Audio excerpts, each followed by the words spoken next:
भूटान की औरतें घर में घोड़े क्यों पालती हैं और रात को घोड़े से क्या काम लेती हैं, यह वजह जानकर आपके होश उड़ जाएंगे। आधी रात के वक्त अचानक से मुन्ना के साहब के घोड़े बादल की आवाज़ आई, जिसे सुन वो चौंक कर उठ गया। सोने से पहले तो वो उसके अस्तबल की तरफ से घूमकर आया था, तब वह बिल्कुल ठीक ठाक था। फिर अचानक से ऐसा क्या हो गया था कि वह बुरी तरह से हिनहिना रहा था।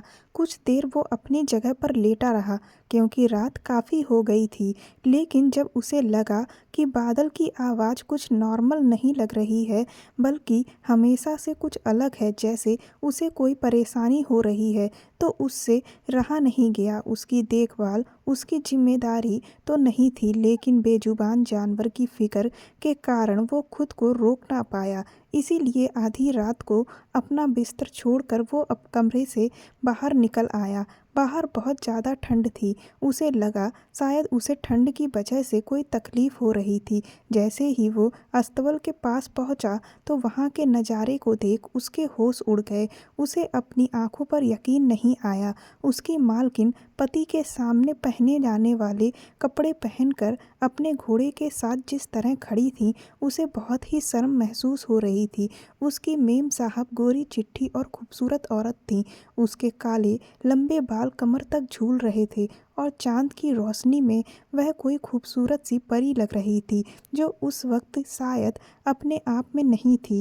रात को इस वक्त घोड़े के पास मेम साहब के इस अंदाज ने उसे चौंकने पर मजबूर कर दिया। वह घोड़े की कमर पर हाथ फेरते हुए उसे गले लगाए संभालने की कोशिश कर रही थी। ऐसा लग रहा था जैसे उन्हें घोड़े के साथ बहुत ज़्यादा लगाव हो।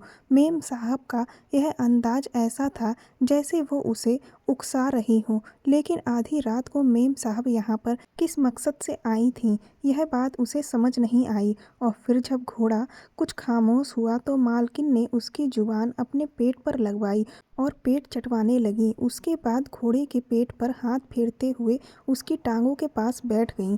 मेम साहब की हरकत ने उसके होश उड़ा दिए और वो वहीं से वापस पलट कर लौट आया। वो सोच भी नहीं सकता था कि उसकी नई नवेली भूटानी मेम साहब ऐसी हरकत भी कर सकती हैं। जो कुछ वो अब देख चुका था, उसके आगे कुछ भी देखने की हिम्मत उसमें नहीं थी। फिर वो अपनी जगह वापस आकर लेट गया। उसे नींद नहीं आ रही थी, क्योंकि उसके दिमाग में मेम साहब की वह हरकत घूम रही थी। जितना कुछ उसे समझ में आया था, वह बर्दाश्त से बाहर था। क्या साहब कई हफ्तों से बाहर हैं, इसीलिए उसकी मेम साहब आधी रात को घोड़े के साथ थोड़ी थोड़ी देर में घोड़े की आवाज़ आ रही थी। और वो सोच रहा था कि मालकिन ने आखिर कैसे कपड़े पहने हुए थे। मेम साहब तो साहब की गैर मौजूदगी में अपने घोड़े के साथ ही यही सोचते सोचते उसे नींद लग गई थी। उसके बाद उसकी आँख खुली तो कुछ देर के लिए रात वाली बात उसके दिमाग से निकल गई। वो जल्दी से तैयार होकर किचन में गया, तो उसकी मेम साहब नाश्ते के टेबल पर बैठी उसका ही इंतजार कर रही थी। यह देख उसकी जान निकल गई, क्योंकि नाश्ता बनाने की जिम्मेदारी तो उसकी थी। पता नहीं उसकी मेम साहब को इतने सवेरे उठने की आदत कैसे थी, या फिर रात भर वह सोई ही नहीं थी। उसने हमेशा उनकी आंखों में लालपन देखा था, जैसे वह रात भर की जागी हुई हों। जब से वह शादी करके इस घर में आई थी, उसके लिए काम करना बहुत मुश्किल हो गया था। उसे हर वक्त यही फिक्र सताती रहती थी कि कहीं उनकी सेवा में कोई कमी ना रह जाए, क्योंकि वह साहब के लिए बहुत ही ज़्यादा अजीज थी। लेकिन आज उन्हें देखते ही रात वाला मंजर उसकी आंखों के सामने आ गया। उसे अपनी मेम साहब से बड़ी ही अजीब सी घिन महसूस हो रही थी, क्योंकि कोई औरत घोड़े के साथ ये सब कैसे कर सकती है। वह अपने पति के पीछे ऐसी हरकतें कर रही थी। मुन्ना अपने साहब का वफादार नौकर था, और यह बात उसके लिए अब बर्दाश्त से बाहर थी कि कोई औरत उसके साहब को ऐसा धोखा दे। अगर कोई और औरत होती तो वो साहब को रात वाली बातें पहले ही बता देता, लेकिन वह साहब की पत्नी थी और उसके साहब अपनी पत्नी से बहुत ही ज़्यादा ज़्यादा प्रेम करते थे, इसीलिए वो फ़िलहाल शांत हो गया। उसके साहब इम्पोर्ट एक्सपोर्ट के बिजनेस करते थे, जिस वजह से उन्हें अक्सर कभी दूसरे शहर तो कभी दूसरे देश जाना पड़ता था। पिछले 3 हफ्तों से वह किसी दूसरे शहर गए हुए थे। घर में उसकी नई मेम साहब और उसके साहब की माँ यानी कि बड़ी मेम साहब मौजूद थीं। बड़ी मेम साहब को सुबह आराम से उठने की आदत थी, इसीलिए वो भी बंगले में सुकून से ही आया करता था। लेकिन जब से नई मेम साहब आई थीं, उसे सुबह सवेरे ही उठकर काम पर लगना पड़ता था। उसकी नई मेम साहब की आदतें बहुत ही अजीब सी थीं और उसकी समझ से बाहर थीं। वो जब भी बड़ी मेम साहब से उनके बारे में बात करता तो वह कहती कि वह भूटानी औरत हैं और यहाँ हमारे शहर में नई नई आई हैं। उसके तौर तरीके हमसे अलग हैं, इसीलिए तुम फिक्र ना करो, कुछ दिनों में सब ठीक हो जाएगा। साहब के आदेश पर वो भूटानी खाना पकाना भी सीख रहा था और भूटानी भाषा भी उसे पहले से थोड़ी बहुत आती थी, क्योंकि उसके साहब भी अक्सर भूटानी भाषा में ही बात किया करते थे। साहब चाहते थे कि मेम साहब को अपने देश की याद ना सताए और वह हमारे माहौल में ही रच बस जाएं। इसीलिए हमारे घर को भूटान के माहौल की तरह कर दिया गया था। लेकिन भूटान के तौर तरीके बहुत ही अलग होते हैं, उसके लिए उन्हें समझना और उनको फॉलो करना बहुत मुश्किल हो रहा था। मुन्ना तो उत्तराखंड से था और सिक्किम आने के बाद उसे पहली ही नौकरी अपने साहब के बंगले में मिली थी और उसने खुशी खुशी यह नौकरी कर ली थी। उसके साहब बहुत ही अच्छे इंसान थे, उन्हें अपने कारोबार की वजह से ज़्यादा भूटान में रहना पड़ता था। यहाँ सिर्फ बड़ी मेम साहब थीं और मुन्ना को उन्हीं की सेवा के लिए रखा गया था।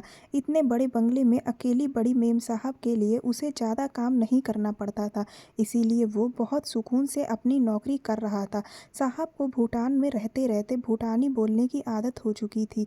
वो अक्सर यहाँ आने के बाद भी भूटान की भाषा में बात किया करते थे और इस वजह से उसे वहाँ की कुछ भाषा समझ आने लगी थी। इतने सालों में साहब ने उसका हर अच्छे बुरे वक्त में इतना साथ दिया था कि वो उनका सबसे वफादार नौकर बन चुका था। और जब कुछ महीने पहले साहब भूटान से वापस लौटे तो अकेले नहीं थे, बल्कि उनके साथ उनकी खूबसूरत पत्नी भी थी। साहब ने उसे बताया कि आज से वह उसकी नई मेम साहब हैं, क्योंकि साहब को भूटान में उनसे प्यार हो गया और फिर उन्होंने शादी कर ली और अब उन्हें सिक्किम ले आए हैं। यह खबर ना सिर्फ उसके लिए चौंका देने वाली थी, बल्कि बड़ी मेम साहब भी हैरान रह गई थी, क्योंकि उनके एक लौते बेटे ने उन्हें बिना बताए अपनी मर्जी से शादी कर ली। वह दुल्हन को घर ले आए थे। शुरू में तो बड़ी मेम साहब ने उस दुल्हन को अपनाने से मना कर दिया था। उनका कहना था कि भूटान की औरतें सिक्किम की औरतों से बहुत अलग होती हैं और भूटान की औरतों को पत्नी बनाना सिवा बेवकूफ़ी के और कुछ नहीं, क्योंकि उनके तौर तरीके और रंग ढंग उन लोगों से बहुत ज़्यादा अलग होते हैं, बिल्कुल गैरों की तरह। और उनके बारे में बड़ी मेम साहब कुछ भी नहीं जानती थी, लेकिन जब उन्होंने अपने इकलौते बेटे की मोहब्बत देखी तो वह मान गई और फिर धीरे धीरे नई मेम साहब को अपना लिया। लेकिन बड़ी मेम साहब ने सही अंदाज़ा लगाया था। नई मेम साहब के आने के बाद ना सिर्फ घर का माहौल बदला, बल्कि ऐसा लगता है जैसे सब कुछ बदल गया हो। जब साहब घर पर ना होते तो वो कभी फिटकरी का ढेर मंगवाती तो कभी जैतून का तेल, पता नहीं वह सारा वक्त अपने कमरे में क्या कुछ करती रहती थीं। फिर एक दिन जब साहब काम से घर लौटे तो वह खाने की टेबल पर बैठी उनसे जिद करने लगी कि उन्हें एक ताकतवर घोड़ा चाहिए, वह घोड़े के बिना नहीं रह सकती। उसके साहब ने यह कहकर साफ मना कर दिया कि उन्हें जानवरों से एलर्जी है और घर में किसी भी किस्म का जानवर आते ही उन्हें एलर्जी का सामना करना पड़ता है, इसीलिए वे घर में घोड़ा नहीं ला सकते। अगर मेम साहब को इतना ही शौक है तो वह कभी कभी उनके दोस्तों के घोड़े से दिल बहला सकती हैं। साहब की बात सुनकर नई मेम साहब रोने लगी और रोते हुए टूटे फूटे शब्दों में कहने लगी कि आपको क्या पता, हम भूटानी औरतें घोड़े के बिना गुजारा नहीं कर सकती हैं। वैसे भी आप तो हफ्तों घर से बाहर रहते हैं, आपको घोड़े से क्या एलर्जी होगी। मैं उसकी देखभाल खुद करूँगी और ख्याल भी रखूँगी, लेकिन मुझे हर हाल में घोड़ा चाहिए। उस दिन मुन्ना को पता चला कि उसकी नई मेम साहब को अच्छी खासी हिंदी भी आती है। पहले तो साहब ने अपनी पत्नी को प्यार से समझाने की कोशिश की, लेकिन जब वह नहीं मानी, अपनी बात से नहीं हटी, तो ना चाहते हुए भी साहब ने उन्हें काले रंग का ताकतवर घोड़ा खरीद कर दिया और कह दिया कि उस घोड़े को वह घर के पिछले हिस्से में ही बांध कर रखें। नई मेम साहब बहुत ज़्यादा खुश हो गई और घोड़े को देखकर उनके चेहरे पर ऐसी रौनक आई थी जैसे वह घोड़ा नहीं बल्कि कुछ खास चीज़ हो। उसे भी यही लगा कि शायद मेम साहब तन्हाई दूर करने के लिए घोड़े को रखना चाहती हैं या फिर भूटान की औरतें घोड़े की आदी होंगी। लेकिन उसे क्या मालूम था कि भूटान की औरतें घोड़े के साथ क्या करती हैं। मेम साहब को आए हुए 2 महीने ही हुए थे। फिर जब एक बार फिर साहब को भूटान जाना पड़ रहा था तो उन्होंने नई मेम साहब से साथ चलने को कहा, लेकिन नई मेम साहब ने यह कहकर मना कर दिया कि वो अब यहाँ रहने की आदत डालना चाहती हैं, यहाँ के माहौल को अच्छे से समझना चाहती हैं। यह सुनकर साहब उन्हें अपने साथ लेकर नहीं गए और वह घोड़े के साथ वक्त गुजारने लगी। नई मेम साहब की आदतें बहुत अलग थीं। वह खाने में हर वह चीज़ खाती जिनसे उन्हें ताकत हासिल हो। उसने जिंदगी में आज तक किसी औरत को इतनी गर्म चीज़ें खाते नहीं देखा था जितनी उसकी नई मेम साहब खाती थी। वह वक्त पर खाना खाती और अपनी खूबसूरती का भी भरपूर ख्याल रखती। साहब घर पर मौजूद नहीं थे, लेकिन फिर भी वह हर वक्त खुशबू में रची बसी रहती थी। अपने नए घोड़े बादल से भी उन्हें बहुत लगाव था और वह हमेशा ही उसके साथ तन्हाई में वक्त गुजारती थी। और जो उसने पिछली रात को देखा था, उसे देखकर तो उसके होश ही उड़ गए थे। कोई औरत एक घोड़े के साथ। फिर उसने सोचा था कि अगली बार वो मेम साहब का पूरा सच अपनी आंखों से देखेगा और फिर साहब को इस बारे में बताएगा, क्योंकि इससे ज़्यादा चुप रहना उसकी वफादारी के ऊपर धब्बा था। अगली रात घोड़े की हल्की सी आवाज़ आते ही वो अपने कमरे से निकला और दबे पांव अस्तबल के पास पहुंच गया। आज भी उसकी मालकिन घोड़े के पास ही खड़ी थी और उसके चेहरे को सहला रही थी। उनके ऐसा करने की वजह से घोड़ा जोश में आने लगा। फिर घोड़े ने अपनी जुबान से मेम साहब का मुंह चाटा और प्यार का इजहार करने लगा। मेम साहब ने पूरी तरह से घोड़े को मोहब्बत और जज्बात से काबू में कर लिया। फिर वह धीरे से उसे सहलाते हुए उसके कदमों के पास बैठ गई। यह देख मुन्ना की सांसें ऊपर नीचे होने लगी। आगे के मंजर ने उसके होश उड़ाकर रख दिए। आज की रात उसने पूरा मंजर अपनी आंखों से देखा था। उसे समझ नहीं आया कि मेम साहब ने ऐसी हरकत क्यों की। क्या इसीलिए उन्होंने साहब से घोड़े को लाने की जिद की थी? इसीलिए वो साहब के कहने के बावजूद भी अपने घर नहीं गई, क्योंकि चली जाती तो ये कैसे कर पाती। बड़ी मेम साहब ने ठीक कहा था कि भूटान की औरतों के बारे में कुछ नहीं कहा जा सकता। वह सिक्किम की औरतों जैसी नहीं होती और आज उनकी बात का मतलब उसे समझ आ गया था, क्योंकि ऐसा करते तो उसने आज तक किसी औरत को नहीं देखा था। इसीलिए वो खामोशी से पूरा नज़ारा देखने के बाद वापस अपने कमरे में आ गया और सोचने लगा कि उसे इस बारे में अब बात करनी चाहिए या नहीं। साहब को वापस आने में अभी 1 हफ्ता बाकी था और यह 1 हफ्ता वो अपनी नई मेम साहब की हरकतों को देखना चाहता था। अगली रात उसकी मेम साहब जब आधी रात तक घोड़े के साथ वक्त गुजार कर अपने कमरे में वापस लौटी, तो उस वक्त वो अपने कमरे में वापस जाने की बजाय दबे पांव उनके कमरे तक पहुंच गया और खिड़की से अंदर का नज़ारा देखा। तो वो यह देखकर हैरान था, क्योंकि मेम साहब ने तो कमरे में जाकर उससे भी अनोखी हरकत की। उसकी नई मेम साहब कुछ ऐसा कर रही थी जो सही नहीं था। ऐसी हरकत करने के लिए ही मेम साहब आधी रात का वक्त तय करती थी और अपने घोड़े के साथ उनका रिश्ता। उसके लिए खामोश रहना पॉसिबल नहीं था। उसने उस घर का नमक खाया था, इसीलिए वो सुबह होते ही सीधा बड़ी मेम साहब की सेवा में हाजिर हो गया और उन्हें नई मेम साहब के बारे में सब कुछ बता दिया। उसकी बात सुनकर बड़ी मेम साहब कहने लगी कि मैं क्या कर सकती हूँ, मेरे लड़के ने अपनी मर्जी से शादी की है। अगर मैं उसकी बीवी के खिलाफ अपने बेटे से कुछ भी कहूँगी तो वह कभी भी मुझ पर भरोसा नहीं करेगा। वैसे भी इतने दिनों में मुझे अंदाज़ा हो गया है कि वह कोई सीधी सादी लड़की नहीं है। उसने तुम्हारे साहब की दौलत को देखकर उनसे शादी की है और वह आज नहीं तो कल तुम्हारे साहब को छोड़ जाएगी। बड़ी मेम साहब की बातों ने मुन्ना को और भी परेशान कर दिया था। वह नई मेम साहब को रोकने का कोई इरादा नहीं रखती थी। उनका मानना था कि इस तरह वह अपने बेटे से दूर हो जाएंगी और उनकी बात एक हद तक ठीक भी थी, लेकिन उसका खामोश रहना ठीक नहीं था। इसीलिए वो हर गुजरते दिन के साथ साहब की वापसी का इंतज़ार करने लगा। हर रात वो बहुत ही बेचैनी से उनकी वापसी का इंतज़ार करता, क्योंकि घोड़े की आवाज़ उसके कानों में आती और वो जान जाता कि नई मेम साहब क्या कर रही हैं। पता नहीं उसकी मेम साहब कैसी औरत थी, या शायद भूटान की औरतें ऐसे ही करती हैं।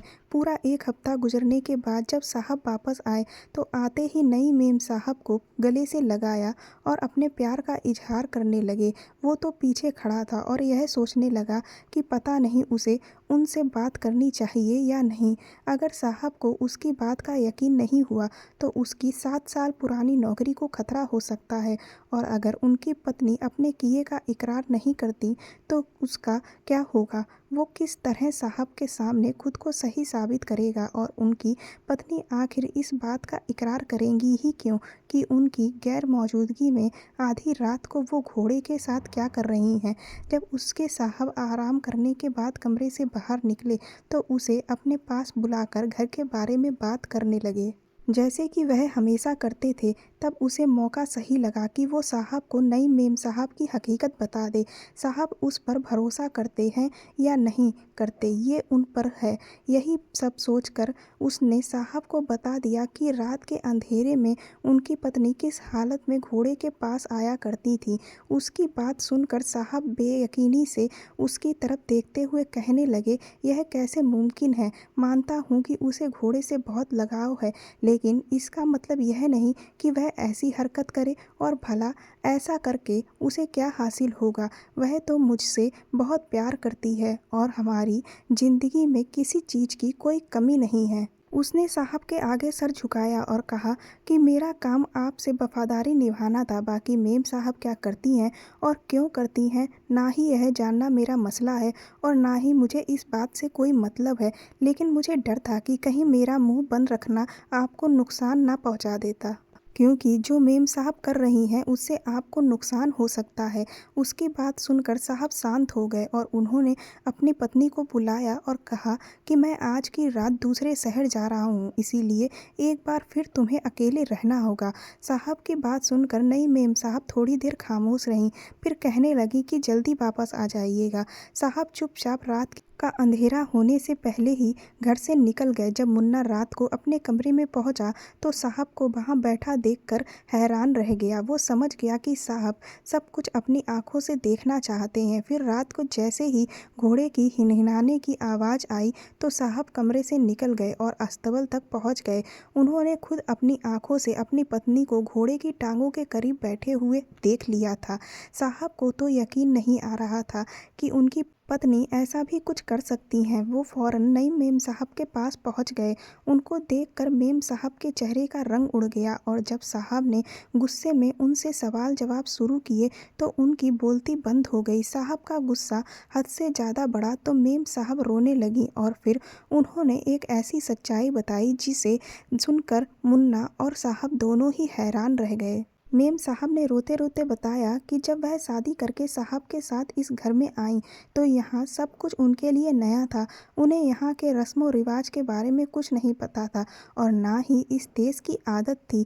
वह बहुत ज़्यादा परेशान थी और ऐसे में साहब भी उन्हें छोड़कर कारोबार के सिलसिले में दूसरे देश चले जाते थे। फिर एक दिन उन्हें साहब की माँ यानी कि बड़ी मेम साहब ने अपने कमरे में बुलाया और उन्होंने नई मेम साहब को बताया कि साहब जल्दी जल्दी पति दूसरे देश इसलिए जाते हैं क्योंकि उनके कई लड़कियों के साथ रिश्ते हैं, लेकिन अगर वह साहब को जल्द से जल्द बच्चे की खुशी दे देंगी तो उनके बच्चे साहब के पैरों की जंजीर बन जाएंगे और कभी भी किसी और की तरफ नहीं जाएंगे। यह सुनकर नई मेम साहब बहुत ज़्यादा परेशान हो गई क्योंकि उन्होंने तो घर वालों के खिलाफ जाकर साहब से शादी की थी और हमारे देश में आई थी। अगर ऐसे में साहब उनके साथ कोई धोखा करते तो वह बेसहारा हो जाती। यही सोचकर जब वह परेशान हुई तो बड़ी मेम साहब ने एक तरीका बताया कि अगर वो किसी घोड़े के साथ प्यार मोहब्बत से रहेंगी, उसे अपने शरीर का स्पर्श देंगी, उसके सामने वही कपड़े पहने जो पति के सामने पहनती हैं और उसकी टांगों के पास बैठकर कुछ देर बाद उसकी दुम के बालों को काटकर अपने बिस्तर के नीचे रखा करेंगी, तो जल्द ही उनके भी बच्चे हो जाएंगे और साहब दूसरी लड़कियों की तरफ देखेंगे भी नहीं। नई मेम साहब बड़ी मेम साहब की बातों में आ गईं। उन्हें लगा कि इस तरह का टोटका करने से सच में साहब उनके काबू में आ जाएंगे और उन्हें कभी भी नहीं छोड़ेंगे। उन्होंने बड़ी मेम साहब की बातों में आकर ही साहब के सामने झूठी बात कही थी कि भूटान की औरतें घोड़े के बिना नहीं रह सकती, ताकि साहब उनकी खुशी के लिए उन्हें घोड़ा खरीद कर दे दें और जब वह दूसरे शहर चले जाएं तो वह घोड़े के साथ वह सब करने लगे जो उनकी सास ने उन्हें कहा था। लेकिन यह सब बिल्कुल ही बेईमानी और दकियानूसी से भरा था। मुन्ना की बड़ी मेम साहब यह बात अच्छी तरह जानती थी कि उसका कमरा अस्तबल के पास ही है और वो साहब का बहुत ज़्यादा वफादार है। वो जब नई मेम साहब को कोई ऐसी हरकत करते देखता तो साहब को बता देगा और बड़ी मेम साहब खुद ही साहब के आगे उनकी पत्नी की शिकायत लगाकर उन्हें घर से हमेशा के लिए निकलवा देंगी। बड़ी मेम साहब नई मेम साहब को सीधी तरह से तो इस घर से नहीं निकाल सकती थी क्योंकि उन्हें अपने बेटे का डर था, इसीलिए उन्होंने ऐसा अजीब सा खेल खेला था और मुन्ना भी उनका शिकार बन गया। अगर साहब पूरी सच्चाई जानने की कोशिश ना करते तो शायद वह भी नई मेम साहब को इसी तरह समझते जैसा कि वो समझ बैठा था। सारा सच पूरी तरह खुलकर साहब के सामने आ गया था और मुन्ना भी शर्मिंदगी से साहब के आगे सर झुकाकर खड़ा था।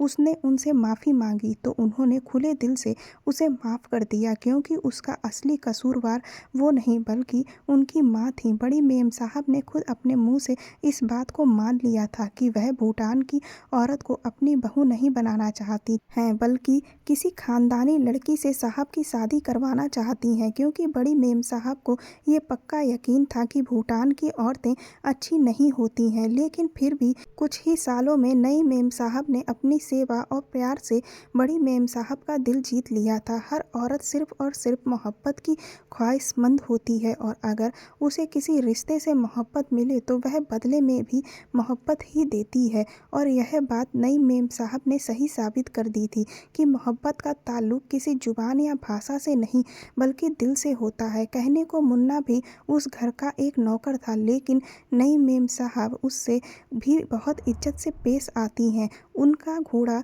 आज भी उनके बंगले में है और वह पहले से भी ज़्यादा उससे प्यार करती हैं। क्या आप लोगों को भी लगता है कि दूसरे देश की औरतें वफादार और सेवा करने वाली नहीं हो सकती? क्या मोहब्बत का रिश्ता भाषा और जुबान से होता है? दोस्तों, अच्छे बुरे लोग सब जगह सब देशों में होते हैं। इंसान का आकलन उसके व्यवहार से करे, रंग रूप भाषा देश धर्म या जाति से नहीं। आपको यह कहानी कैसी लगी मुझे कमेंट बॉक्स में ज़रूर बताएं। मेरे चैनल को सब्सक्राइब कर दें, वीडियो को लाइक कर दें। धन्यवाद।